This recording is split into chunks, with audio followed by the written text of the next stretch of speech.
तो last lecture में हमने डिस्कस किया था सी प्रोग्रामिंग के बारे में। सी प्रोग्राम्स का जो भी कुछ फीचर्स है उसके बारे में डिस्कस किया था। उसके बाद उसके लिमिटेशन के बारे में डिस्कस किया था और उसके बाद हमने देखा था कि सी प्रोग्रामिंग लैंग्वेज है उसको मिडिल लेवल लैंग्वेज क्यों बोलते हैं। ठीक है, अब आगे देखेंगे कि अगर आपको कोई भी सी प्रोग्राम बनाना है तो उसका बेसिक स्ट्रक्चर किस तरीके से होगा, कौन सा पार्ट कहाँ पर आप लिखोगे।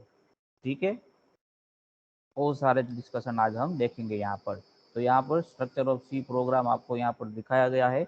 ये जो फोटो है वो बालागुरुस्वामी की आंसर सी की जो बुक है वहाँ से लिया गया है।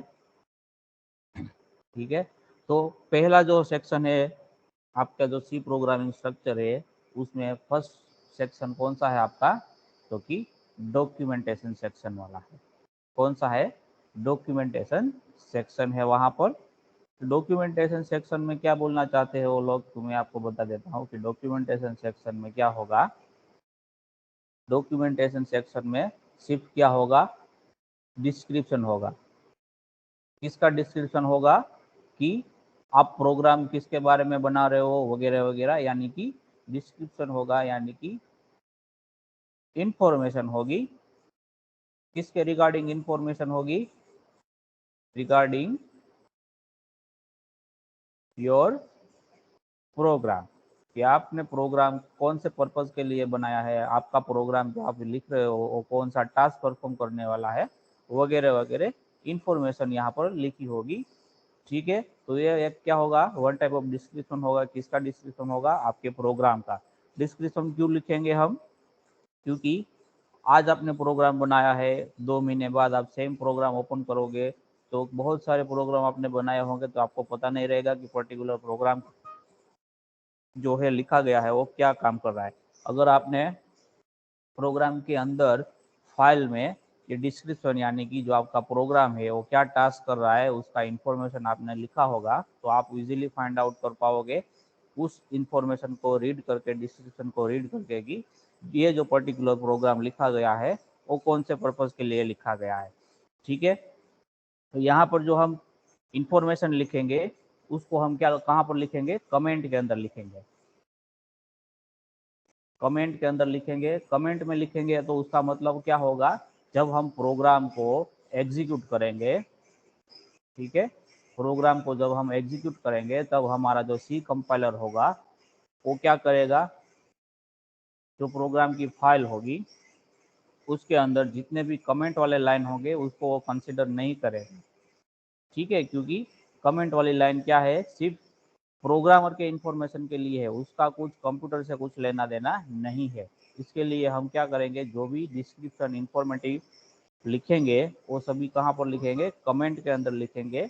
और कमेंट करने का एक स्पेशल सिंबल है, किस तरीके से, इस तरीके से 2 फॉरवर्ड स्लैश आपको लगाना है और उसके बाद में पूरी लाइन में जो भी लिखा होगा वो क्या होगा, कंपाइलर उसको एग्जीक्यूट नहीं करेगा। मतलब एग्जीक्यूट नहीं करेगा मतलब क्या होगा, मैंने आपको वो जो लास्ट सेशन में बताया था कि फ्लो किस तरीके से होता है। आप कोड लिखते हो, कंपाइलर आपका कोड क्या करता है, मशीन लैंग्वेज में कन्वर्ट करता है, बाद में जो कंप्यूटर है उसको एग्जीक्यूट करता है। तो आपने कमेंट के बाद जो भी स्टेटमेंट लिखा होगा उसको आपका कंपाइलर क्या करेगा, मशीन लैंग्वेज में कन्वर्ट ही नहीं करेगा, तो ऑटोमेटिकली वो क्या हो जाएगा, कंप्यूटर का वो एग्जीक्यूशन में जाएगा ही नहीं। ठीक है, तो हमें कंपाइलर को बताना है कि ये जो लाइन मैंने लिखी हुई है यहाँ पर वो सिर्फ क्या है, वन टाइप ऑफ इंफॉर्मेशन है।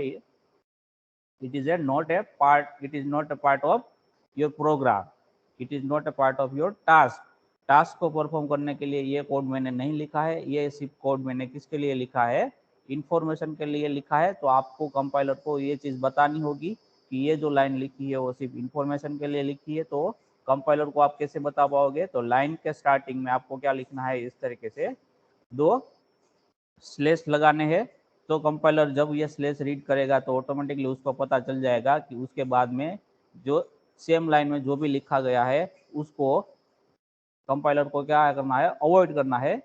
कब अवॉइड करना है, जब वो मशीन लैंग्वेज में आपका प्रोग्राम को कन्वर्ट करे तभी। समझ में आ रहा है सबको?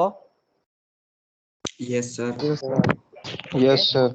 तो ये एक कमेंट आप इस तरीके से लिख सकते हो जिसमें क्या होगा, 2 फॉरवर्ड स्लैश करोगे आप तो उसके बाद का एक लाइन आपका कमेंट होगा। अगर आपके पास इंफॉर्मेशन है इस तरीके से, यहाँ पर राइट साइड में मैंने 3 लाइन में लिखा है कि इंफॉर्मेशन रिगार्डिंग योर प्रोग्राम, तो 3 लाइन में आपको इंफॉर्मेशन लिखने की जरूरत है, तो आप क्या कर सकते हो, वहां पर मल्टी लाइन कमेंट का यूज कर सकते हो। और मल्टी लाइन कमेंट किस तरीके से लगाया जाता है, तो कि पहला फॉरवर्ड स्लैश, उसके बाद क्या करना, आपको स्टार करना है, मतलब इस तरीके का सिंबल जहां होगा तो कंपाइलर को पता चल जाएगा कि यहाँ से क्या हो रहा है, नंबर ऑफ लाइंस कमेंट के तौर पे, यानी कि इंफॉर्मेशन के तौर पे प्रोग्रामर ने लिखी है।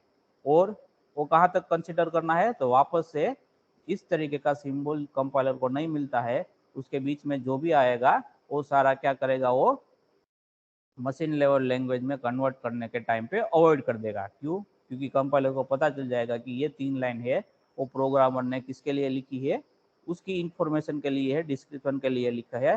तो एक से ज्यादा लाइन को आपको कमेंट करना है तो आपको इस तरीके का सिंबल यूज करना है। स्टार्टिंग में क्या, फॉरवर्ड स्लैश, उसके बाद स्टार, और जहां पर खत्म हो रहा है वहां पर स्टार पहले, उसके बाद फॉरवर्ड स्लैश। तो ये 2 तरह की कमेंट है सी प्रोग्रामिंग लैंग्वेज में।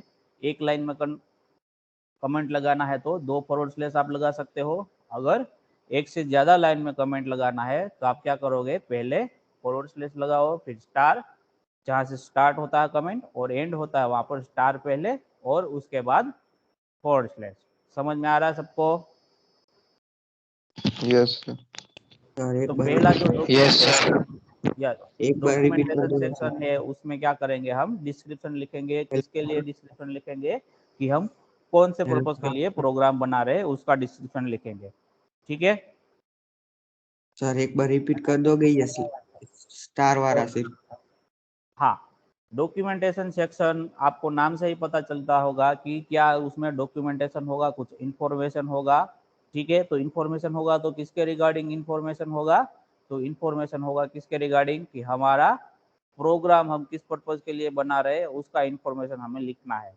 ठीक है, तो इंफॉर्मेशन हम लिखना है प्रोग्राम के अंदर। देखो, आप प्रोग्राम लिखोगे ना तो इस तरीके से आपका एक प्रोग्राम का फाइल बनेगा। ठीक है, प्रोग्राम का फाइल बनेगा, फाइल का नाम भी आपको रखना होगा। जैसे नोटपैड या पीडीएफ फाइल में लास्ट में क्या आता है, नोटपैड में टीएक्सटी आता है, पीडीएफ में क्या आता है आपका डॉट पीडीएफ आता है। वैसे ही सी प्रोग्रामिंग के फाइल में क्या होगा, डॉट सी होगा। ठीक है, क्या होगा वहां पर, डॉट सी होगा। और आगे आपका फाइल का नाम होगा जो भी आप रखना चाहो। फॉर एग्जाम्पल हम यहाँ पर क्या रख देते हैं, फाइल का नाम डेमो डॉट सी। ठीक है, तो फाइल का नाम हमने क्या रखा, डेमो, और उसका एक्सटेंशन क्या रहेगा, डॉट सी। तो उसके अंदर अब ये फाइल के अंदर आपको क्या लिखना है, प्रोग्राम का कोड लिखना है। तो प्रोग्राम का कोड लिखने से पहले स्टार्टिंग में आपको लिखना क्या है, कि आपका प्रोग्राम किस पर्पज के लिए है, कौन से टास्क के लिए आप ये प्रोग्राम लिख रहे हो। तो हम यहाँ पर लिख देते हैं कि 1 to n कोमा एडिशन। ये आप फुल सेंटेंस में भी लिख सकते हो, शॉर्ट में भी लिख सकते हो। मतलब यानी कि पर्पस क्या है यहाँ पर ये लाइन लिखने का, कि जब कभी भी आप 2 महीने 6 महीने बाद सेम प्रोग्राम को ओपन करो तो आपको ये लाइन रीड करने के बाद आपको मालूम तब पड़ना चाहिए कि आपका यह प्रोग्राम किस पर्पस के लिए लिखा गया था, जब आपने लिखा था तभी। ठीक है, तो ये इंफॉर्मेशन हम किस तरीके से लिखते हैं, अगर एक लाइन का इंफॉर्मेशन है तो उसको हम डबल फॉरवर्ड स्लैश के साथ लिखेंगे। अगर एक लाइन से ज़्यादा का इंफॉर्मेशन है तो क्या करेंगे, हम पहले फॉरवर्ड स्लैश करेंगे, बाद में स्टार करेंगे, बाद में जितनी भी लाइन है वो लिखेंगे, फिर स्टार करेंगे और स्लैश कर देंगे। तो इस तरीके से लिखने का मतलब क्या होगा, जब आप ये प्रोग्राम को एग्जीक्यूट करोगे तब कंपाइलर क्या करेगा, हमने पहले देखा था कि जब हम सी प्रोग्राम को एग्जीक्यूट करते हैं तो कंपाइलर सी प्रोग्राम आपने जो कोड लिखा है उसको क्या करेगा, मशीन लेवल लैंग्वेज में कन्वर्ट करेगा। ठीक है, तो कन्वर्ट क्या करेगा, तो जो भी आपको कोड लिखा है वो कन्वर्ट करना है। लेकिन यहाँ तो आपने कोड नहीं लिखा है, सिंपल आपने इंफॉर्मेशन लिखा है। ठीक है, तो इसको मशीन लेवल लैंग्वेज में कन्वर्ट करने की रिक्वायरमेंट नहीं है, जरूरियात नहीं है। क्यों? क्योंकि ये इंफॉर्मेशन है, और इंफॉर्मेशन किसके लिए है, सिर्फ प्रोग्रामर के लिए, जिसने प्रोग्राम बनाया है उसने उसके लिए है, ताकि इन फ्यूचर कभी भी प्रोग्रामर सेम प्रोग्राम को ओपन करे, फाइल को ओपन करे, तब उसको पता चल सके कि ये मैंने ये प्रोग्राम किसके लिए लिखा था, कौन से टास्क के लिए लिखा था। ठीक है, कंप्यूटर को ये जानने की जरूरत नहीं है, कंप्यूटर को तो क्या करना है, जो कोड लिखा है उसको 1 बाय 1 लाइन उसको एग्जीक्यूट करना है। तो ये आपका रिक्वायरमेंट नहीं है कंप्यूटर का, ये सिर्फ क्या है, ह्यूमन बीइंग के लिए लिखा गया है, उसको पता चले उसके लिए। तो जब कभी भी ये प्रोग्राम एग्जीक्यूट होगा तब ये जो पूरा का पूरा डेटा इंफॉर्मेशन यहाँ पर लिखा है उसको आपको मशीन लेवल लैंग्वेज में कन्वर्ट करने की ज़रूरत नहीं है। तो हमें क्या करना होगा, कंपाइलर को बताना होगा कि आपको इस पर्टिकुलर जो इंफॉर्मेशन है उसको मशीन लेवल लैंग्वेज में कन्वर्ट करने की ज़रूरत नहीं है। तो उसको किस तरीके से हम बता सकते हैं, कुछ साइन देंगे वगैरह वगैरह। ठीक है, तो उसके जरिए हम क्या बोल सकते हैं उसको, कंपाइलर को, कि ये आपको कन्वर्ट करने की रिक्वायरमेंट नहीं है। तो वो जो साइन देंगे उसको क्या बोलेंगे, उसके लिए स्पेशल वर्ड है, कमेंट वाला वर्ड है। ठीक है, तो एक लाइन को आपको बताना है कि ये आपको कन्वर्ट नहीं करना है तो आप 2 फॉरवर्ड स्लैश यूज कर सकते हो। अगर एक से ज्यादा लाइन आपने लिखी है डिस्क्रिप्शन में और आपको कंपाइलर को बताना है कि ये पर्टिकुलर जो 3 लाइन लिखी है उसको आपको क्या करना है, जब आप कन्वर्ट करो तब आपको उसको कंसिडर नहीं करना है। तो वहां पर आप क्या कर सकते हो, फॉरवर्ड स्लैश स्टार, उसके बाद में आपकी जो भी 3-4 लाइन जो भी आप लिखना चाहते हो वो लाइन, उसके बाद जब आपका लाइन खत्म हो जाए, सारा डिस्क्रिप्शन खत्म हो जाए, तब बाद में क्या करना है, पहले स्टार और स्लैश। ये क्या है, आपका साइन है। 2 तरह के साइन है, एक सिंगल लाइन के लिए 2 फॉरवर्ड स्लैश है, एक से ज्यादा लाइन के लिए स्लैश स्टार और एंड में स्टार स्लैश। तो इससे कंपाइलर को पता चलेगा कि मुझे ये पर्टिकुलर जो इंफॉर्मेशन लिखी है उसको कन्वर्ट करने की रिक्वायरमेंट नहीं है। समझ में आ रहा है सबको? Yes sir. Yes sir. Yes sir. Yes sir. और किसी को कोई डाउट है इसमें?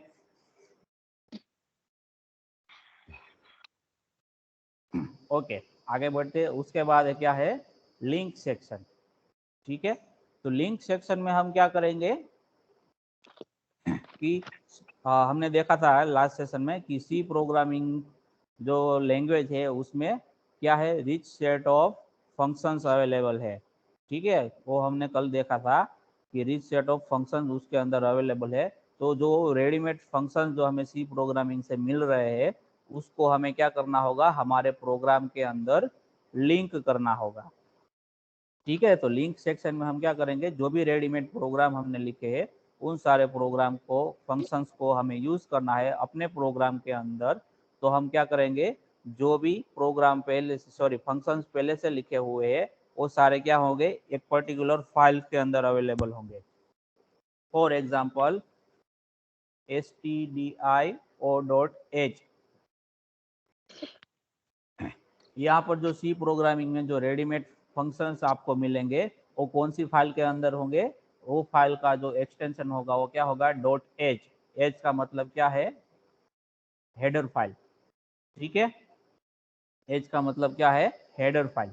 और stdio का मतलब क्या है, तो कोई std का मतलब है स्टैंडर्ड, i का मतलब है इनपुट, और o का मतलब है आउटपुट। तो stdio का फुल फॉर्म क्या होगा, standard input output header file है।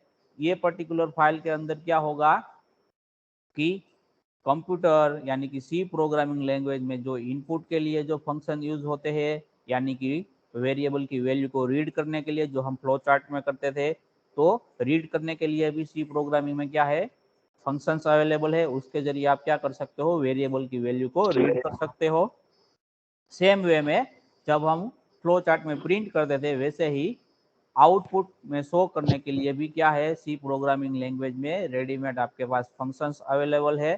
तो ये सारे जो फंक्शंस है वो कौन सी फाइल के अंदर लिखा गया है, तो कि stdio.h नाम की जो फाइल है वहां पर क्या लिखा गया है, इनपुट और आउटपुट के रिगार्डिंग जितने भी फंक्शंस है डिफरेंट डिफरेंट, और सारे कौन सी फाइल के अंदर है, तो कि stdio.h फाइल के अंदर अवेलेबल है। अब हमें अपने प्रोग्राम में क्या करना है, ये जो रेडीमेड इनपुट और आउटपुट के फंक्शंस है उसको हमें हमारे प्रोग्राम के अंदर यूज करना है। ठीक है, तो आपके प्रोग्राम में तो यहाँ पर कोई लिखा नहीं है, तो आपके प्रोग्राम के अंदर ये फंक्शन आपको यूज करना है, वो आपको कंपाइलर को बताना होगा। ठीक है। और वो फंक्शन कहाँ से यूज करना है, तो वो फाइल का नाम आपको वहां पर दिखना होगा।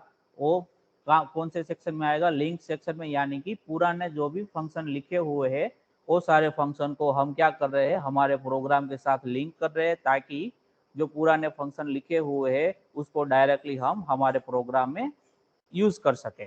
ठीक है, तो लिंक करने के लिए यहाँ पर हम क्या लिखेंगे, इस तरीके से सी प्रोग्रामिंग में स्टेटमेंट लिखेंगे। पहले क्या करेंगे, हेज का साइन करेंगे, बाद में लिखेंगे इंक्लूड लिखेंगे। इंक्लूड का मतलब, इंक्लूड के बाद जो भी हम लिखेंगे वो फाइल के सारे फंक्शन हम क्या कर रहे हैं, हमारे प्रोग्राम के अंदर ऐड कर रहे हैं, ताकि हम इसका इस्तेमाल कर सके। तो यहाँ पर फिर आपको लेस देन का साइन देना है और एंड में ग्रेटर देन का साइन देना है। ये क्या है, रूल है C programming file, C program के अंदर कोई भी फाइल को आपके प्रोग्राम में इंक्लूड करने के लिए ये क्या दिया गया है, मेथड दिया गया है। आपको इसी फॉर्म में उसको लिखना है, ताकि कंपाइलर को पता चल सके कि उसको कौन सा टास्क करना है, काम करना है। ठीक है, तो इंक्लूड करना है, तो यहाँ पर बीच में आपको क्या देना है, फाइल का नाम, जो भी फाइल आपको इंक्लूड करनी है वो।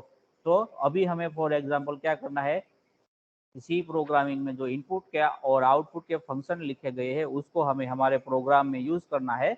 तो हम क्या करेंगे, यहाँ पर stdio.h फाइल का सारे के सारे जो भी फंक्शन लिखे गए हैं वो हम क्या करेंगे, हमारे प्रोग्राम के अंदर इंक्लूड करवा लेंगे।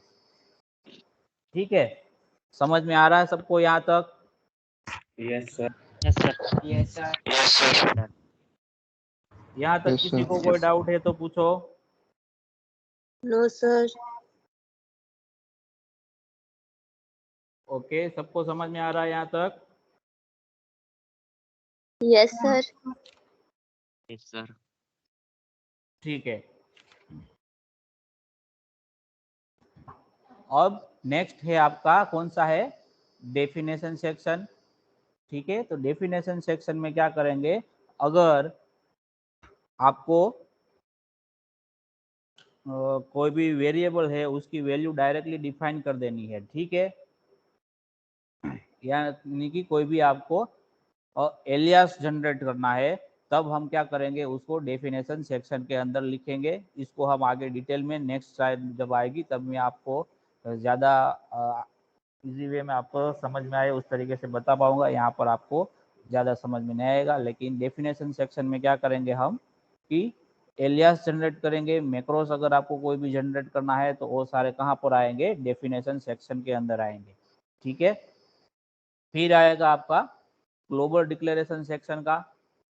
ठीक है, तो ग्लोबल डिक्लेरेशन सेक्शन में क्या करेंगे, हम वेरिएबल को डिक्लेयर करेंगे। किसको डिक्लेयर करेंगे, हम वेरिएबल को डिक्लेयर करेंगे।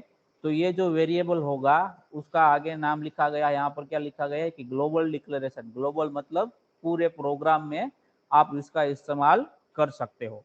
ठीक है, पूरे प्रोग्राम में मतलब कहाँ कहाँ, तो कि ये देखो, पहले तो आपका मेन फंक्शन है, उसके अंदर भी आप यहाँ पर जो भी वेरिएबल आपने डिक्लेयर किया है उसको आप यूज कर सकते हो। साथ में सब प्रोग्राम सेक्शन में, यानी कि ये जो अलग अलग फंक्शंस यहाँ पर आपको नीचे लिखे गए हैं उसमें भी आप ये पर्टिकुलर वेरिएबल जो आपने ग्लोबली डिक्लेयर किए है वो सारे वेरिएबल को वहां पर यूज कर सकते हो।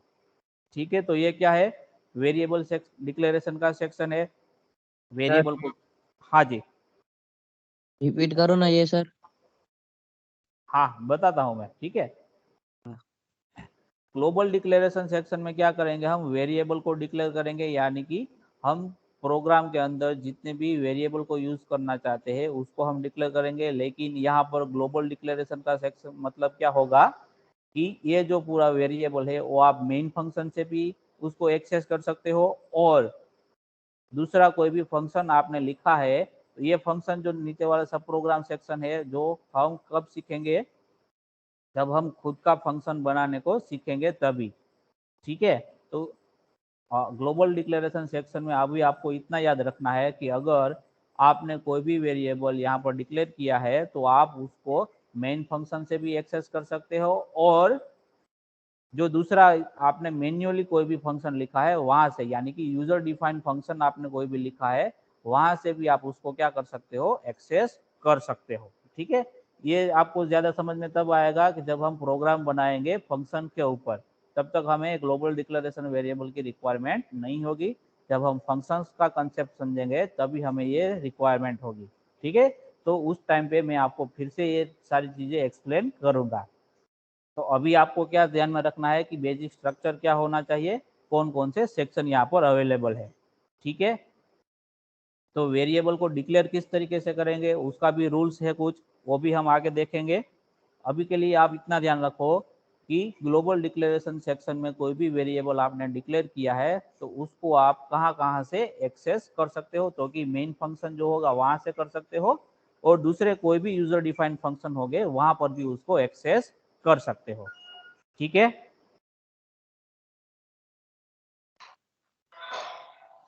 Yes sir. Okay. Yes sir. उसके बाद आएगा आपका मेन फंक्शन। ठीक है, तो जब कभी भी हम कोई भी सी प्रोग्राम लिखेंगे, ठीक है, तो सी प्रोग्राम में मेन फंक्शन होना क्या है, कंपलसरी है। अगर आपने मेन फंक्शन नहीं लिखा है तो आप प्रोग्राम को एग्जीक्यूट नहीं कर पाओगे। ठीक है, तो ये क्या है, आपको कंपलसरी लिखना है। मेन फंक्शन आपका क्या है, कंपलसरी है, क्योंकि जब कभी भी आप सी प्रोग्राम को एग्जीक्यूट करोगे तो वो एग्जीक्यूट करना स्टार्ट कहाँ से करेगा, वो तो कोई पॉइंट होना चाहिए। तो सी कंपाइलर में प्री डिफाइंड ऐसा कोड फिक्स किया गया है कि जब भी कोई भी सी प्रोग्राम एग्जीक्यूट होगा तो वो स्टार्टिंग कहाँ से करेगा, मेन फंक्शन से ही स्टार्ट करेगा। ये स्टार्टिंग पॉइंट फिक्स है। ठीक है, उसके बाद आप जो भी कोड एग्जीक्यूट करवाना चाहते हो वो आप लिख सकते हो 1 बाय 1 लाइन में, लेकिन स्टार्टिंग पॉइंट कहाँ से होगा, जो मेन फंक्शन होगा वहां से वो स्टार्ट करेगा और कोड को एग्जीक्यूट करने का।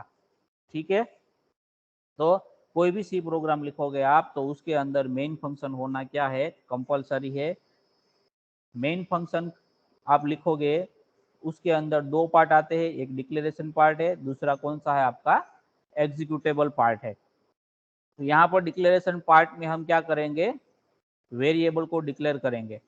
ठीक है, देखो ग्लोबल सेक्शन में भी हम क्या करते थे, वेरिएबल को डिक्लेयर करते थे। यहाँ पर मेन फंक्शन के अंदर भी हम क्या कर रहे हैं, वेरिएबल को डिक्लेयर कर रहे हैं। दोनों में डिफरेंस क्या है कि मेन फंक्शन के अंदर जो भी वेरिएबल आपने डिक्लेयर किए हैं वो क्या होंगे, मेन फंक्शन के अंदर ही आप उसको एक्सेस कर पाओगे। आउटसाइड मेन फंक्शन आप उसको एक्सेस नहीं कर सकते हो।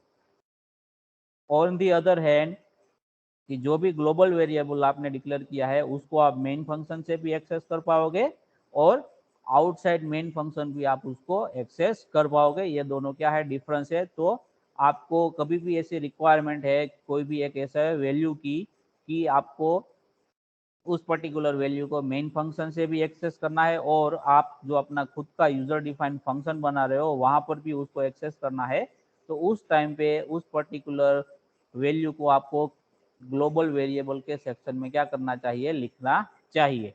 ठीक है, अगर आपको ऐसा वेरिएबल की रिक्वायरमेंट है कि सिर्फ आप उसको मेन फंक्शन के अंदर ही एक्सेस करना चाहते हो तो आपको उसको क्या करना चाहिए, मेन फंक्शन का ये डिक्लेरेशन पार्ट जो है वहां पर हम उस वेरिएबल की वैल्यू को क्या करेंगे, डिक्लेयर करेंगे। ठीक है, तो वेरिएबल डिक्लेरेशन का पार्ट हो गया मेन फंक्शन के अंदर। एक बार आपने वेरिएबल डिक्लेयर कर दिया, ठीक है, आपके प्रोग्राम में जितने भी वेरिएबल आप यूज करना चाहते हो वो सारे को क्या कर देना है, पहले आपको उसको डिक्लेयर कर देना है। बाद में क्या करना है, आपका जो भी टास्क है उसके लिए आपको क्या लिखना है, कोड लिखना है। समझ में आ रहा है सबको? मेन फंक्शन के अंदर दो अलग अलग पार्ट है, declaration part and executable. Declaration part में क्या लिखेंगे, जो भी रिक्वायर्ड वेरिएबल होगा सबको हम वहां पर लिख देंगे। बाद में जो भी वेरिएबल लिखा है उसको हम एग्जीक्यूटेबल पार्ट के अंदर क्या करेंगे, यूज करेंगे और अपना जो भी टास्क है उसको परफॉर्म करने के लिए हम क्या करेंगे, कोड लिखेंगे। समझ में आ रहा है सबको? यस। Yes sir. ओके, तो ये जो बेसिक स्ट्रक्चर है उसमें कौन कौन सी चीज़ें कंपलसरी है और कौन कौन सी चीज़ें आप अवॉइड कर सकते हो यानी कि ऑप्शनल है, वो मैं बता देता हूँ आपको। ठीक है, तो पहले जो डॉक्यूमेंटेशन सेक्शन हमने देखा था वो क्या है, ऑप्शनल है, ये लिखना कंपलसरी नहीं है, लेकिन अगर आप लिखोगे तो बेनिफिट क्या होगा कि इन फ्यूचर कभी भी आप प्रोग्राम को ओपन करते हो तो आपको डायरेक्टली डिस्क्रिप्शन रीड करने से आपको पता लग जाएगा कि ये प्रोग्राम किस चीज़ के लिए लिखा गया है। तो ये क्या है, आपका ऑप्शनल है।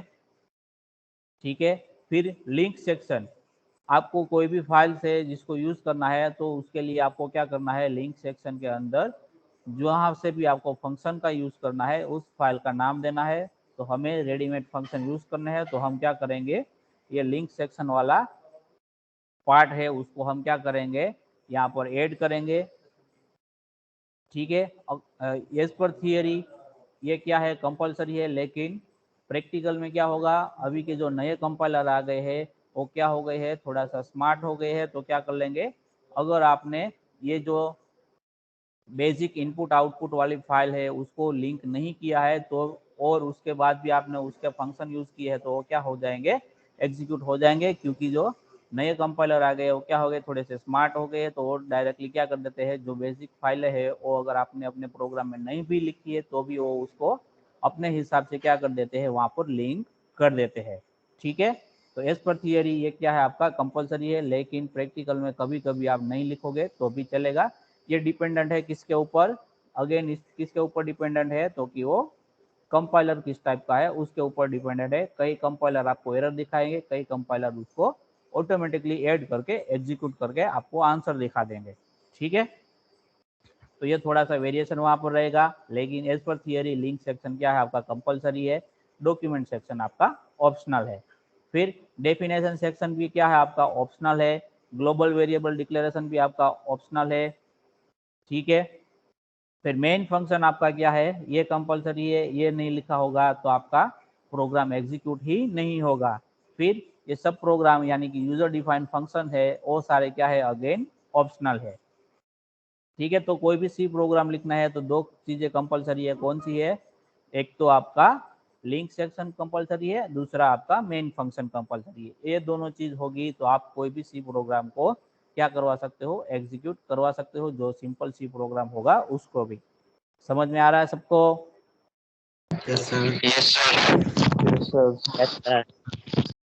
ओके, तो ये डॉक्यूमेंट सेक्शन में हमने जो भी डिस्कस किया उसके बारे में यहाँ पर पीपीटी लिखी हुई है कि डॉक्यूमेंटेशन सेक्शन में होगा क्या होगा, तो कि is consist of A set of comment lines like, क्या होगा, नेम ऑफ प्रोग्राम होगा जो कि हमने डिस्कस किया, ऑथर नेम, आप अपने प्रोग्रामर का नाम भी वहाँ पर लिख सकते हो। बाद में आपका प्रोग्राम किसी और को आपने हैंड ओवर किया है तो उसको भी पता चलेगा कि ये जो पर्टिकुलर प्रोग्राम है उसका ऑथर कौन है। फिर प्रोग्राम का डिस्क्रिप्शन आप वहाँ पर लिख सकते हो। तो ये सारी चीजें आप कहाँ पर लिख सकते हो, डॉक्यूमेंटेशन सेक्शन में लिख सकते हो, फर्स्ट सेक्शन में, जो कि क्या है, ऑप्शनल है।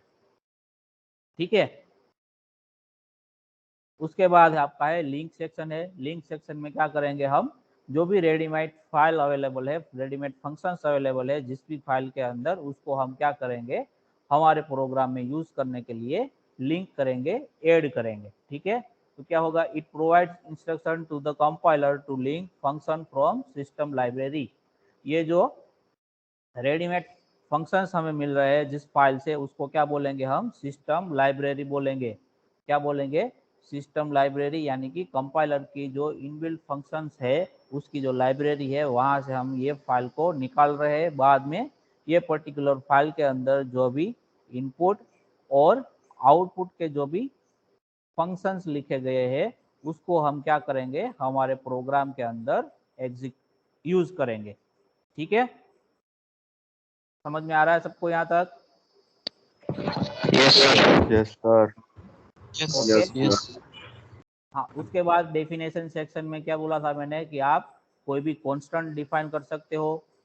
ठीक है, फॉर एग्जांपल हमने जो क्या सर्कल का ये सर्क्यूमफरेंस फाइंड करने के लिए फ्लो चार्ट बनाया था, उसका इक्वेशन क्या निकल के आ रहा था आपका 2πr, वहां पर पाई क्या था आपका, कांस्टेंट था। ठीक है, तो उस तरीके से कोई भी कांस्टेंट आपको डिफाइन करना है तो आप इस तरीके से लिख सकते हो, कहाँ पर, डेफिनेशन सेक्शन के अंदर, कि उसके लिए क्या है, पहले आपको हैश डिफाइन कीवर्ड लिखना है, बाद में आपका वेरिएबल का नाम लिखना है स्पेस रख के, उसके बाद में स्पेस रख के आपको क्या लिखना है, उस पर्टिकुलर वेरिएबल की वैल्यू लिखनी है। ठीक है, अगर इस तरीके से आपने लिखा हुआ है तो बाद में आप क्या कर सकते हो, आपका जो भी मेन फंक्शंस है, ठीक है, उसके अंदर आप ये जो 2πr वाला इक्वेशन यूज करो तब क्या लिख सकते हो, इस तरीके से लिख सकते हो 2π और r की जो भी वैल्यू है वो। ठीक है, तो इस तरीके से आप लिख सकते हो। आपने कांस्टेंट जो पाई है वो क्या कर दिया है, डेफिनेशन सेक्शन के अंदर आपने उसको क्या कर दिया है, वहां पर डिफाइन कर दिया है। समझ में आ रहा है सबको? Yes sir. तो अगर आपके प्रोग्राम में कोई भी ऐसा वेरिएबल है, सॉरी ऐसा कोई भी कांस्टेंट वैल्यू है जो कि कभी भी चेंज नहीं होने वाली है, तो आप उसको डेफिनेशन सेक्शन के अंदर हैश डिफाइन कीवर्ड के साथ इस तरीके से लिख सकते हो।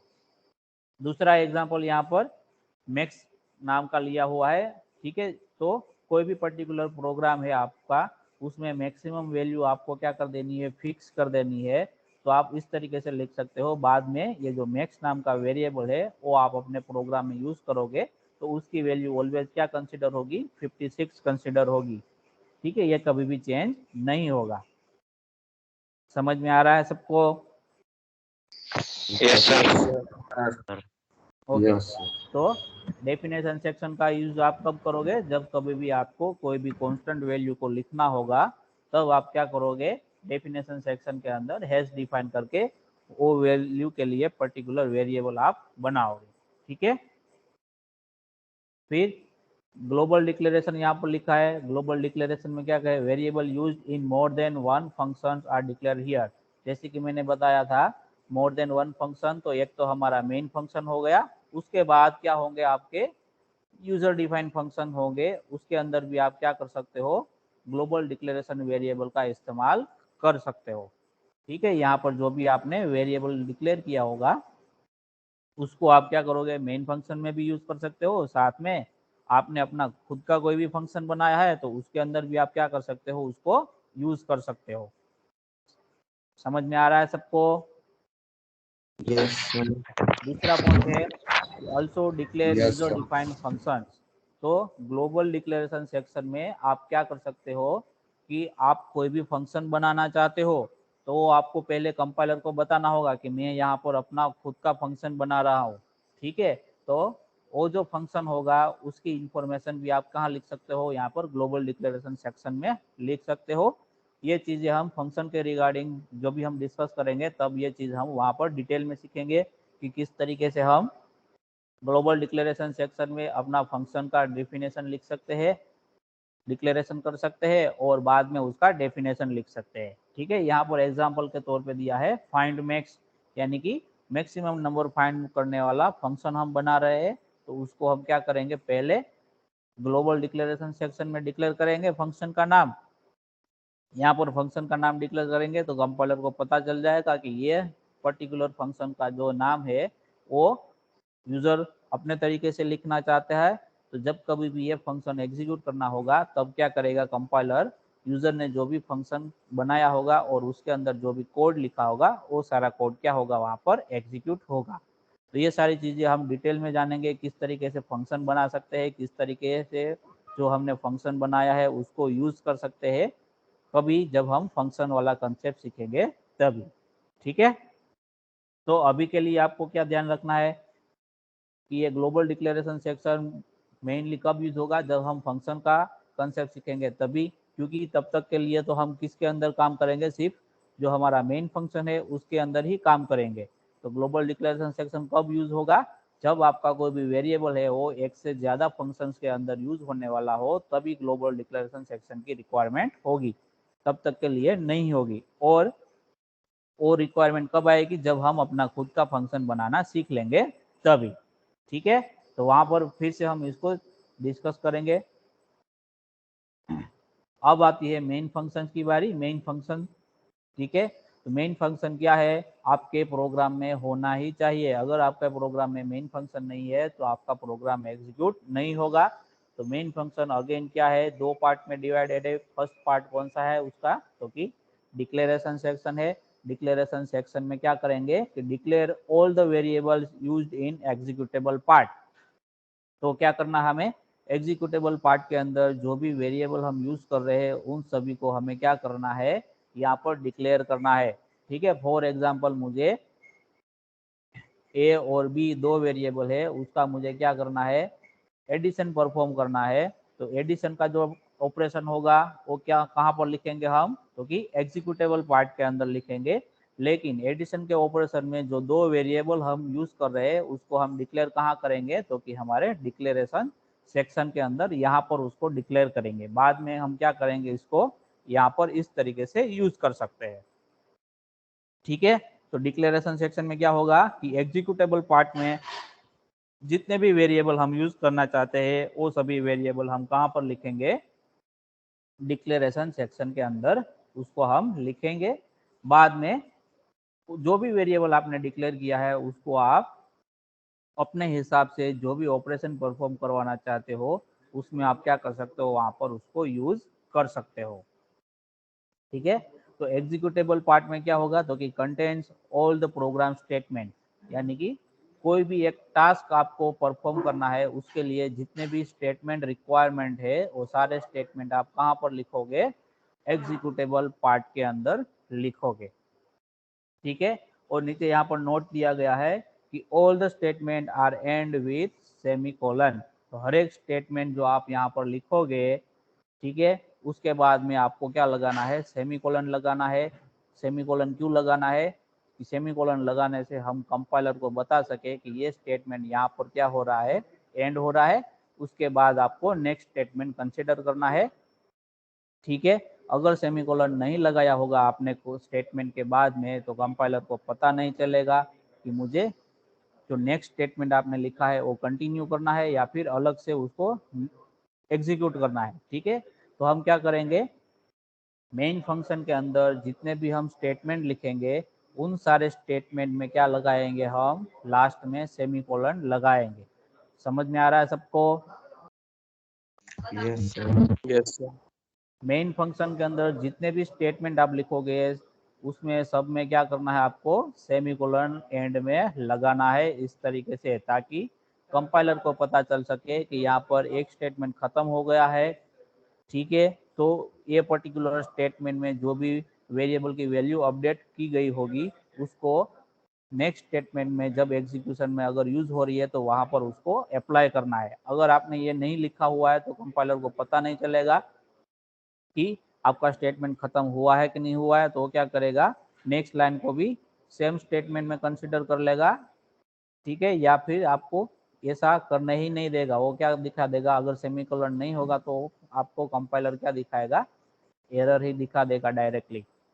ठीक है, तो आपको हर एक लाइन में सेमीकोलन लगाना नहीं भूलना है। ठीक है, समझ में आ रहा है सबको यहाँ तक? Yes sir. Yes sir. Okay, yes sir. उसके बाद है सब प्रोग्राम सेक्शन। तो सब प्रोग्राम सेक्शन में क्या करेंगे हम, जब यूजर डिफाइन फंक्शन हम बनाएंगे, ठीक है, तब हम क्या करेंगे, ये सब प्रोग्राम सेक्शन के अंदर हम अपना फंक्शन, खुद का फंक्शन आप बना सकते हो। ठीक है, तो ये चीजें हम तभी देखेंगे जब हम फंक्शन का कंसेप्ट देखेंगे। तो ये आपका सब प्रोग्राम सेक्शन है। इन शॉर्ट आपका जो स्ट्रक्चर है वो आपको पता होना चाहिए।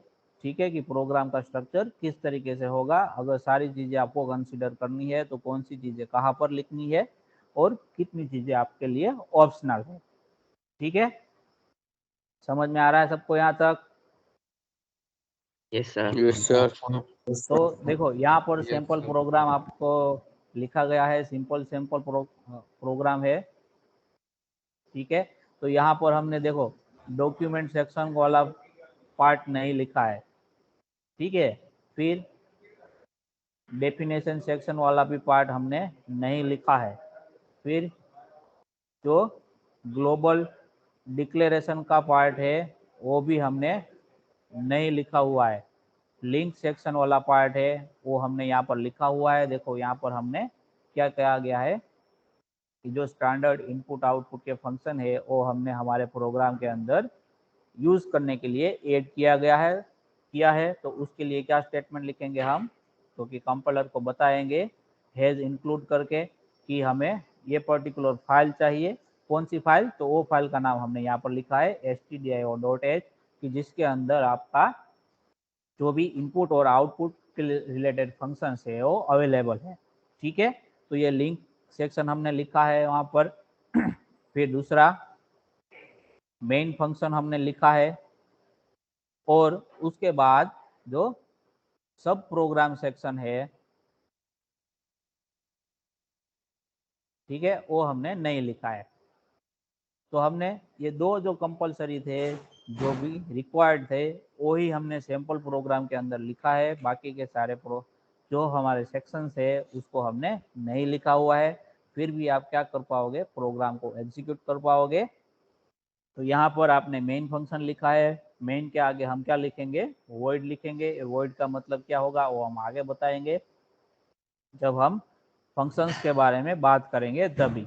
अभी के लिए आपको इतना ध्यान रखना है कि आपको मेन के आगे वॉइड लिखना है। ठीक है। फिर उसके अंदर जो भी आप टास्क परफॉर्म करना चाहते हो वो आपको लिखना है। तो यहाँ पर टास्क हमने कौन सा लिखा है, तो कि हमने सिंपल मैसेज प्रिंट करवाना है। कौन सा मैसेज, तो कि हेलो वर्ल्ड। जब आप ये प्रोग्राम एग्जीक्यूट करोगे तो आउटपुट में क्या दिखाएगा, आपको इस तरीके से दिखाएगा, जो कि नीचे लिखा हुआ है हेलो वर्ल्ड। जैसा भी स्टेटमेंट आपने यहाँ पर लिखा है सेम स्टेटमेंट यहाँ पर आउटपुट में आपको दिखाएगा।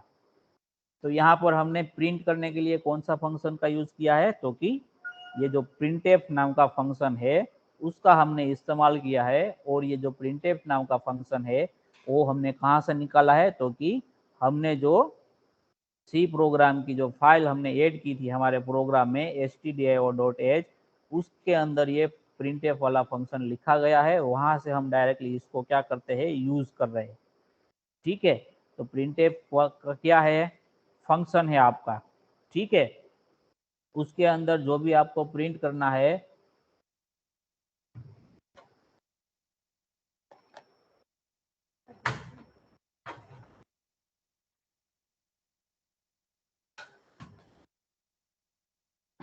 प्रिंटफ फंक्शन है आपका, उसके अंदर आपको जो भी प्रिंट करना है वो लिखना है। ठीक है। यहाँ पर आप वेरिएबल को भी प्रिंट करवा सकते हो, डायरेक्टली स्टेटमेंट जो आप प्रिंट करवाना चाहते हो मैसेज के तौर पे वो भी लिख सकते हो। लेकिन दोनों का जो मेथड होगा वो अलग अलग होगा। वो आगे चल के हम सीखेंगे कि वेरिएबल को किस तरीके से हम प्रिंट कर सकते हैं। अभी हमने यहाँ पर प्रिंट करवाया है वो क्या है, सिंपल इंग्लिश स्टेटमेंट, यानी कि मैसेज हमने प्रिंट करवाया है। कौन सा मैसेज प्रिंट किया हमने, हेलो वर्ल्ड वाला मैसेज प्रिंट किया है। ठीक है। अगर आपको दूसरा कोई भी मैसेज प्रिंट करना है तो उसके लिए हम क्या करेंगे, तो कि उसके लिए हम फिर से दोबारा अपना प्रिंटफ वाला स्टेटमेंट लिखेंगे। सपोज मुझे क्या करना है, प्रोग्राम कोई भी एग्जीक्यूट हो तभी मुझे क्या करना है, मैसेज प्रिंट कि गवर्नमेंट पॉलिटेक्निक भुज, इस तरीके से मैसेज प्रिंट करवाना है। तो मैं क्या करूँगा, पहले प्रिंटफ स्टेटमेंट लिखूंगा। ये जो सारे लेटर्स है वो स्मॉल लेटर है, ठीक है, कैपिटल कोई भी नहीं है। ठीक है। अगर मैं लिखता हूँ और कैपिटल जैसा दिखता है तो आपको उसको स्मॉल में ही कंसीडर करना है। सारे जो भी फंक्शंस के नाम होंगे वो ऑलवेज क्या होंगे, स्मॉल लेटर में ही होंगे। ठीक है। सारे जो फंक्शन के नाम होंगे कैसे होंगे, स्मॉल लेटर में ही होंगे मोस्टली। तो यहाँ पर प्रिंटफ जो है वो उसमें जो भी लेटर लिखे गए सारे क्या है, स्मॉल लेटर है। ठीक है। और मुझे क्या करना है, सिंपल मैसेज प्रिंट करना है। तो जब कभी भी आप फंक्शंस का यूज करो तभी आपको क्या करना है, ब्रैकेट्स का यूज करना है। ठीक है। फंक्शंस ऑलवेज क्या होगा, ब्रैकेट के साथ ही आएगा। देखो यहाँ पर मेन फंक्शन है तो वो भी क्या है, ब्रैकेट के साथ में है यहाँ पर। तो प्रिंटफ हम यूज कर रहे हैं, तो प्रिंटफ में हमें क्या करना है, सिंपल इंग्लिश स्टेटमेंट लिखना है। तो मैंने आपको बताया था फ्लो चार्ट के टाइम पे, अगर आपको डायरेक्ट जो भी मैसेज प्रिंट करना चाहते हो वो लिखना है तो आपको वो क्या लिखना है, डबल कोटेशन के अंदर लिखना है। अगर कोई भी वेरिएबल है तो उसको आपको एज इट इज लिखना है। ठीक है। तो यहाँ पर सी प्रोग्राम में हम क्या कर रहे हैं, सिंपल मैसेज प्रिंट कर रहे हैं कि गवर्नमेंट पॉलिटेक्निक भुज। ठीक है। तो ये फंक्शन हमारा खत्म हो गया। और हमने जो आगे नोट में पढ़ा था, क्या पढ़ा था कि हर एक स्टेटमेंट के बाद में हमें क्या करना है, सेमीकोलन लगाना है। तो ये सेमीकोलन हो गया। तो आपके प्रोग्राम में आप ये स्टेटमेंट लिख दोगे ये हेलो वर्ल्ड की जगह। ठीक है। और अपना प्रोग्राम एग्जीक्यूट करोगे तो क्या आप मैसेज प्रिंट होके आएगा, गवर्नमेंट पॉलिटेक्निक भुज। समझ में आ रहा है सबको। Hello sir. Yes, sir. Yes sir. Yes sir. Yes, sir. Sir yes sir. हाँ सर अभी नीचे रिटर्न 0 नहीं आएगा? नहीं, आपने कहाँ से देखा रिटर्न 0? सर मैंने यूं ही प्रोग्राम बनाया था पहले 10th में, इसलिए। हाँ, तो रिटर्न 0 आपका यहाँ पर नहीं आएगा। क्यों? क्योंकि यहाँ पर हम मेन के साथ वॉइड का इस्तेमाल कर रहे हैं। अगर आप यहाँ पर INT लिखा होगा तो आपको रिटर्न 0 लिखने की रिक्वायरमेंट है। ठीक है, अभी ठीक है हमने ठीक है। ये INT का इस्तेमाल आपको पता नहीं है, इसलिए हम वॉइड के साथ जा रहे हैं। तो हम जो भी प्रोग्राम बनाएंगे सभी वॉइड के साथ ही बनाएंगे। ठीक है, ठीक है। तो यहाँ पर मैं सैंपल प्रोग्राम आपको फिर से एक लिख के दिखाता हूँ कि अगर आपको दूसरा कोई भी मैसेज प्रिंट करवाना है तो आपका पूरा प्रोग्राम किस तरीके से होगा।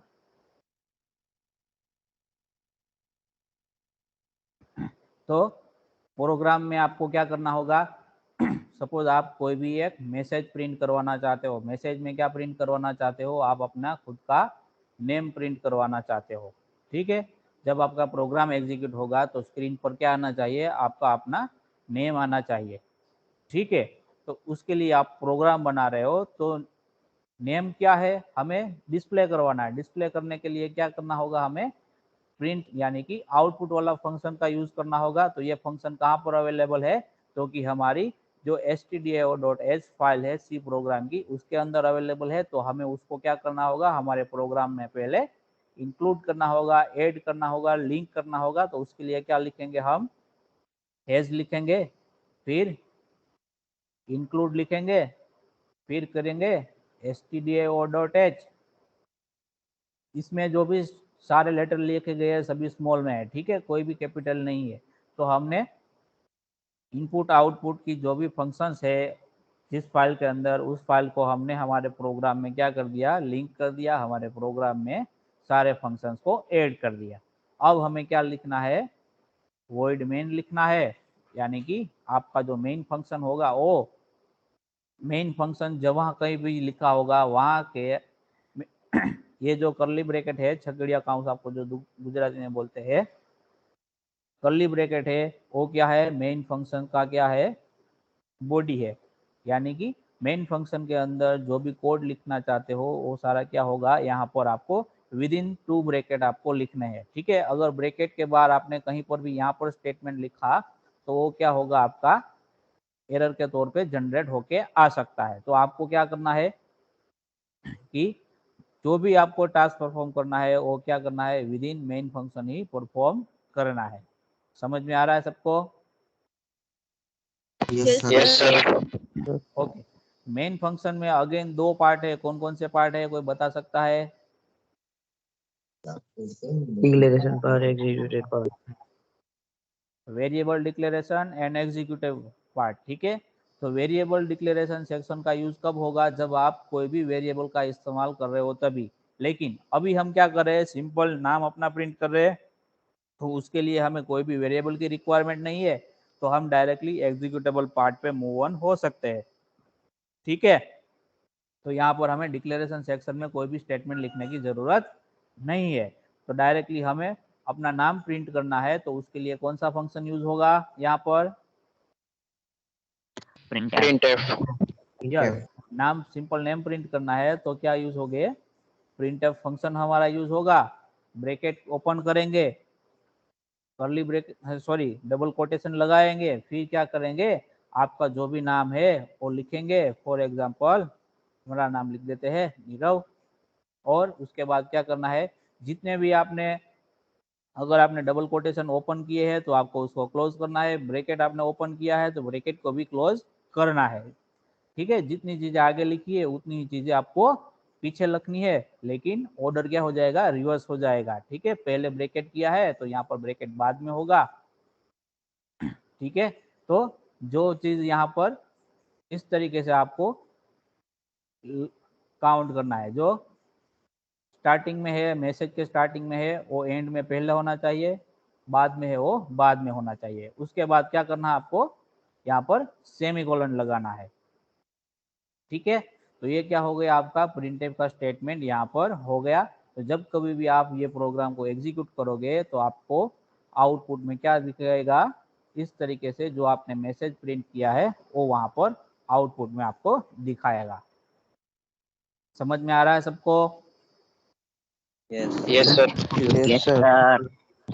ओके, ये तो थी एक मैसेज प्रिंट करने की बात। अगर आपको एक से ज्यादा मैसेज प्रिंट करना है, फॉर एग्जांपल आपको अपना एड्रेस प्रिंट करवाना है, ठीक है, तो एड्रेस में क्या होगा, एक से ज्यादा लाइन आप लिखना है, या फिर आपने पहले नेम प्रिंट करवाया, बाद में आपको एड्रेस प्रिंट करवाना है, फिर आपका जो एज है, बर्थ डेट है, वगैरह वगैरह सारा आपको क्या करना है, इन शॉर्ट आपको अपना बायोडाटा बताना है प्रोग्राम के जरिए। तो आप क्या कर सकते हो, यहाँ पर पहले आपने नेम प्रिंट किया, उसके बाद दूसरा आप क्या कर सकते हो, दूसरा प्रिंटफ स्टेटमेंट लिखोगे, उसमें आप क्या करोगे, अपना जो भी एड्रेस होगा वो यहाँ पर लिख दोगे तो वो हो जाएगा। उसके बाद फिर से प्रिंटफ स्टेटमेंट लिखोगे, उसमें आप अपना बर्थ डेट लिखना चाहते हो तो बर्थ डेट लिख सकते हो। उसके बाद नेक्स्ट प्रिंटफ स्टेटमेंट, उसमें आप अगर अपना मोबाइल नंबर या फिर ईमेल आईडी लिखना चाहते हो तो वो लिख सकते हो। इसी तरह आप number of printf statement main function के अंदर लिख सकते हो, जितने भी चाहो उतने। समझ में आ रहा है सबको? Yes sir. Yes, sir. Okay, तो ये प्रोग्राम हमने सिंपल प्रोग्राम बनाया है। अब हमें इसको एग्जीक्यूट करना है तो कहाँ पर करेंगे वो चीज़ें देख लेते हैं। ठीक है, हम सिंपल प्रोग्राम पेपर पे तो लिखना सीख गए, अभी हमें क्या करना है, उसको कंप्यूटर में लिख के उसको एग्जीक्यूट करना है और देखना है कि हमें आउटपुट क्या मिल रहा है जो हम प्रोग्राम लिख रहे हैं उसके हिसाब से।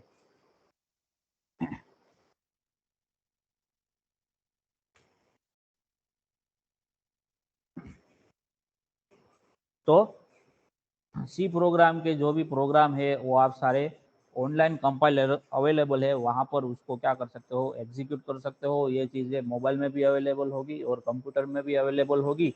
इसके लिए आपको कोई भी अलग से डिवाइस परचेस करने की रिक्वायरमेंट नहीं है। आपको सिर्फ क्या करना है, गूगल में लिखना है कि सी कंपाइलर। तो सी कंपाइलर की बहुत सारी वेबसाइट है, वो सारी आपके साथ ओपन हो जाएगी, अलग अलग वेबसाइट है। ठीक है, उनमें से हम किसका इस्तेमाल करेंगे कि जो ऑनलाइन gdb.com वाला है उसको हम ओपन कर लेंगे। तो यहाँ पर आपके पास क्या हो जाएगा, सी कंपाइलर का जो एक बेसिक प्रोग्राम है वो यहाँ पर ओपन हो जाएगा। यहाँ पर देखो, अभी जो आप में से किसी ने बताया था कि यहाँ पर इंटीजर के साथ में क्या लिखा गया है, सॉरी मेन के साथ में क्या लिखा है, यहाँ पर इंटीजर लिखा गया है। ठीक है, जो सैंपल कोड आपको यहाँ पर मिल रहा है उसमें क्या लिखा गया है, देखो यहाँ पर सैंपल कोड में मेन लिखा है, उसके साथ में क्या लिखा है, INT लिखा है। INT का मतलब क्या होगा, इंटीजर। ये चीज़ें हम जब डेटा टाइप के बारे में बात करेंगे तभी डिस्कस करेंगे। ठीक है, ये रेडीमेड प्रोग्राम है, एक सैंपल प्रोग्राम आपको कंपाइलर के थ्रू प्रोवाइड किया गया है। ठीक है, उसमें मैसेज क्या लिखा है, हेलो वर्ल्ड लिखा है। तो यहाँ पर आपने INT यानी कि इंटीजर लिखा है तो आपको रिटर्न वाला स्टेटमेंट लिखना है। लेकिन हम हमारे प्रोग्राम में क्या करेंगे, INT की जगह क्या लिखेंगे, यहाँ पर वॉइड लिखेंगे। ठीक है, वॉइड का मतलब क्या होगा, कुछ भी नहीं। बेसिकली मेन फंक्शन जो आप लिखते हो या फिर कोई भी फंक्शन लिखते हो, उसके आगे जो भी आप लिखते हो वो क्या होता है, फंक्शन का रिटर्न टाइप होता है। यानी कि आपका फंक्शन जो है वो कौन सी वैल्यू है उसको रिटर्न करता है। ठीक है, अगर यहाँ पर INT लिखा है मतलब क्या होगा, इंटीजर। और इंटीजर में कौन कौन से नंबर कंसिडर होंगे, 0 1 2 अप टू n, जो भी रियल नंबर है, सॉरी जो भी न्यूमेरिकल नंबर है वो सारे क्या होंगे वहाँ पर इंटीजर में कंसिडर होंगे। तो यहाँ पर क्या लिखा हुआ है, 0 लिखा है तो वो भी क्या है, न्यूमेरिकल नंबर है। तो क्या कर दिया आपने, सिंपल 0 वैल्यू को रिटर्न कर दिया। ये रिक्वायरमेंट क्यों हुई, क्योंकि आपके फंक्शन में पहले लिखा था कि जब ये फंक्शन एग्जीक्यूट होगा तब इंटीजर वैल्यू रिटर्न होनी चाहिए, तो इसलिए आपको रिटर्न स्टेटमेंट लिखना होगा। लेकिन अगर हम यहाँ पर वॉइड लिख देते हैं मेन के साथ में, तो वॉइड का मतलब क्या होगा, आपका फंक्शन कुछ भी वैल्यू को रिटर्न नहीं कर रहा है, तो हमें रिटर्न स्टेटमेंट लिखने की रिक्वायरमेंट नहीं है। समझ में आ रहा है सबको? इंटीजर और वॉइड में क्या डिफरेंस है? Yes sir. जब हम वॉइड लिखेंगे तब हम कंपाइलर को बता देंगे कि हम मेन फंक्शन तो एग्जीक्यूट कर रहे हैं लेकिन कोई भी वैल्यू हमें रिटर्न नहीं करवानी है।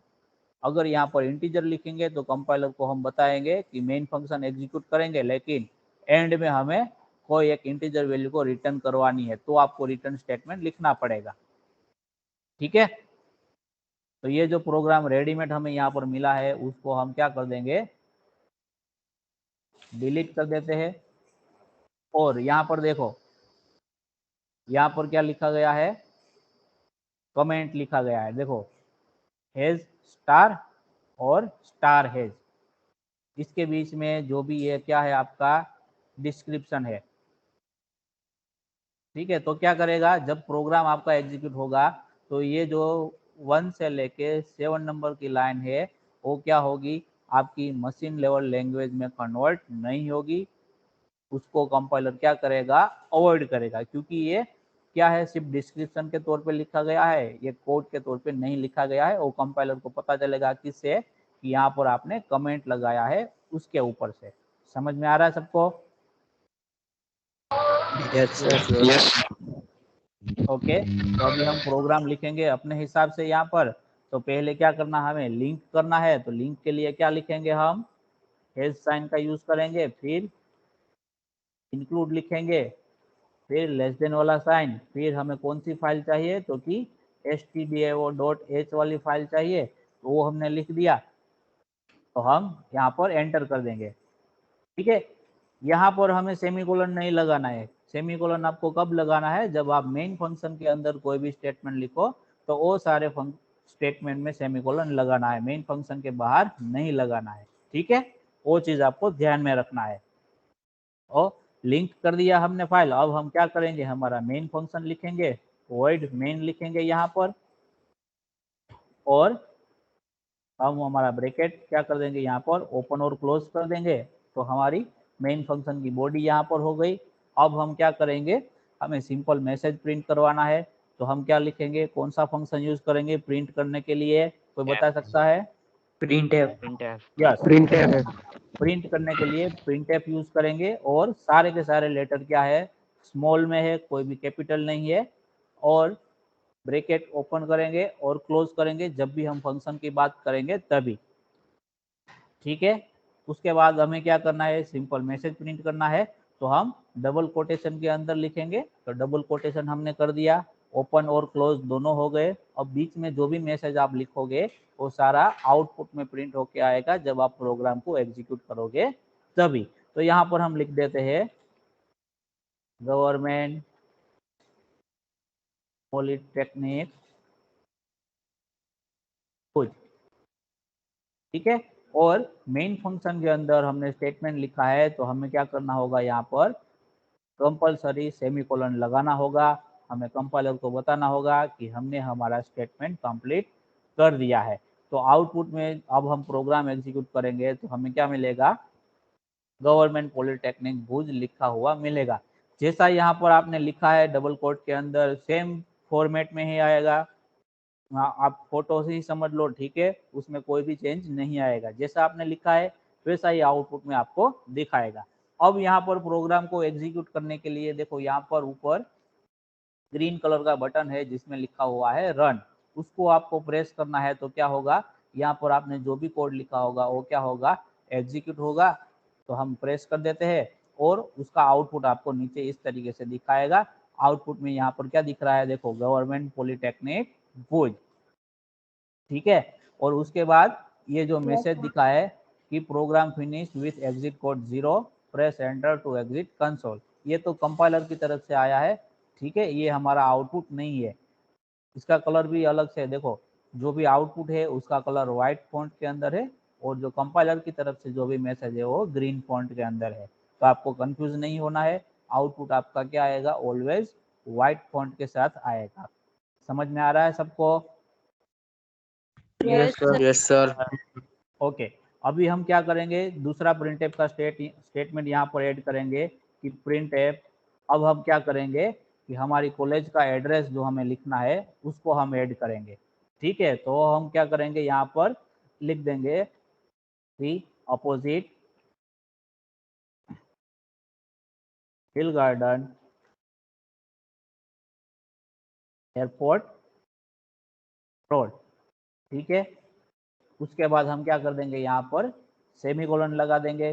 फिर से हम क्या करेंगे, हमारे प्रोग्राम को एग्जीक्यूट करवाएंगे। तो एग्जीक्यूट करने के लिए हमें क्या करना होगा, फिर से रन वाला बटन प्रेस करना होगा। हमने बटन प्रेस कर दिया। अब आउटपुट में देखेंगे हम क्या मिल रहा है हमें। तो आउटपुट हमारा एक ही लाइन में मिल रहा है। देखो आउटपुट हमें क्या मिल रहा है, एक ही लाइन में मिल रहा है। ठीक है, ऐसा क्यों हुआ, क्योंकि कंपाइलर को हमने बताया नहीं है कि आउटपुट आपको नई लाइन से प्रिंट करना है। ठीक है, अगर आपको नई लाइन से प्रिंट करना है तो आपको कंपाइलर को बताना होगा। तो नई लाइन से प्रिंट करने के लिए कंपाइलर को हम किस तरीके से बता सकते हैं, तो उसके लिए हमें हमारे पास क्या है, स्लैश करके एन लिखना है आपको प्रिंटफ में। तो जब भी प्रिंटफ जो आपका फंक्शन है उसके अंदर स्लैश एन इस तरीके से आप एग्जीक्यूट करवाओगे, ठीक है, तो कंपाइलर को पता चल जाएगा कि इसके बाद का, यानी कि स्लैश एन जब आपको मिला है, कंपाइलर ने रीड किया है, उसके बाद का जो भी आउटपुट है वो कंपाइलर को क्या करना है, नई लाइन से प्रिंट करना है। ठीक है, हम कंपाइलर को क्या बता रहे हैं कि ये जो पॉइंट है उसके बाद का जो भी आउटपुट आपको है वो क्या करना है, नई लाइन से प्रिंट करना है। ठीक है, तो उसके लिए क्या लिखेंगे हम, प्रिंटफ फंक्शन के अंदर स्लैश एन लिखेंगे। अब हम फिर से क्या करते हैं, हमारे प्रोग्राम को एग्जीक्यूट करते हैं। तो अब देखो हमें हमारा जो आउटपुट है वो अलग अलग लाइन में मिल रहा है। फर्स्ट लाइन गवर्नमेंट पॉलिटेक्निक भुज, उसके बाद में हमने कंपाइलर को बोल दिया कि अब ये जो पॉइंट है उसके बाद का जो भी आउटपुट है वो मुझे नई लाइन से चाहिए। तो उसके लिए हमने क्या लिखा, यहाँ पर स्लैश एन लिखा, यानी कि न्यू लाइन। ठीक है, तो उसके बाद का जो एड्रेस का जो भी मैसेज था वो हमें नई लाइन से मिला यहाँ पर आउटपुट के अंदर। समझ में आ रहा है सबको? यस सर यस हाँ जी, सर ये फॉरवर्ड स्लैश और एन इस तीसरी लाइन में भी लिख सकते हैं ना, ओपोनेंट के आगे वाली साइड।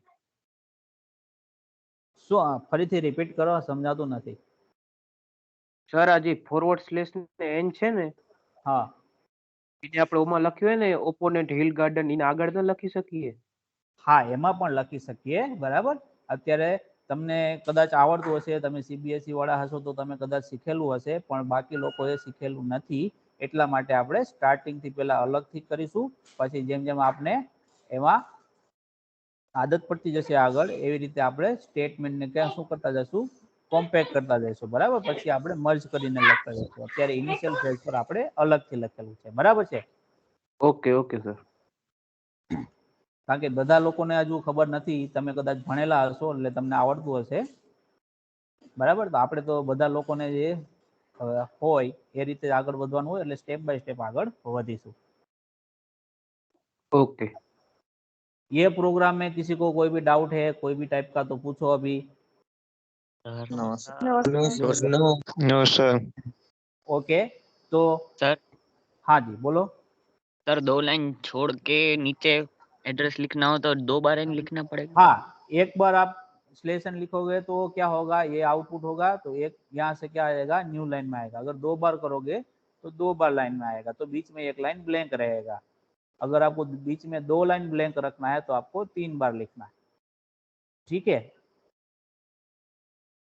सर समझ ये में आ रहा गूगल है? में यस सर ओके, तो आपको ये कंपाइलर ऑनलाइन ढूंढ लेना है। मैंने आपको बताया गूगल में लिखोगे ऑनलाइन सी कंपाइलर तो आपको मिल जाएगा। उसमें फिर आपको कहाँ पर जाना है, onlinegdb.com वाला है, वहाँ पर चले जाना है। ठीक है, वहाँ पर जो रेडीमेड प्रोग्राम मिलेगा उसमें आपको क्या मिलेगा, इंटीजर वाला मिलेगा। लेकिन हमें यहाँ पर इनिशियली किसके साथ स्टार्ट करना है, वॉइड मेन वाला प्रोग्राम ही आपको कंसिडर करना है। तो आपको इस तरीके से जो रेडीमेड मिलता है उसको डिलीट कर देना है और बाद में अपने हिसाब से लिखना है। ठीक है, तो आपको कल तक के लिए प्रैक्टिस करना है, और प्रैक्टिस में आपको क्या करना है कि आपको अपना खुद का नेम प्रिंट करवाना है, बाद में एड्रेस प्रिंट करवाना है, फिर बर्थ डेट करना है आपको। ठीक है, और Yes, sir. फिर आपका कौन सी ब्रांच में आपने एडमिशन लिया है वो लिखना है। ये सारी चीज़ें आपको क्या करनी है, प्रैक्टिस करनी है इसी वेबसाइट के ज़रिए, ठीक है। या फिर कोई भी आपको दूसरा कंपाइलर पसंद आ रहा हो तो उसके ज़रिए, लेकिन कल तक के लिए आपको ये सारी चीज़ें प्रैक्टिस कर लेनी है, ताकि जब हम आगे प्रोग्राम बनाए तो आप सबको वो आसानी से समझ में आए, ठीक है। Sir Okay, sir. वेबसाइट कौन सी थी? यहाँ पर लिखा है, स्क्रीन पर देख लो, onlinegdb.com, online_c_compiler। गूगल में आप लिखोगे ऑनलाइन कंपाइलर तो आपको डायरेक्टली ये मिल जाएगा, ठीक है। और किसी को कोई डाउट है प्रोग्राम के रिगार्डिंग तो पूछो अभी। मोबाइल में हो Sir. सकता है? No. किसी को डाउट है प्रोग्राम के regarding? Yes, sir. No sir. Okay, तो आज का सेशन हम यहाँ तक रखते हैं, ठीक है। कल से जो नया सेशन का जो डेट होगा, सॉरी टाइम होगा, वो मैं आपको शेड्यूल करके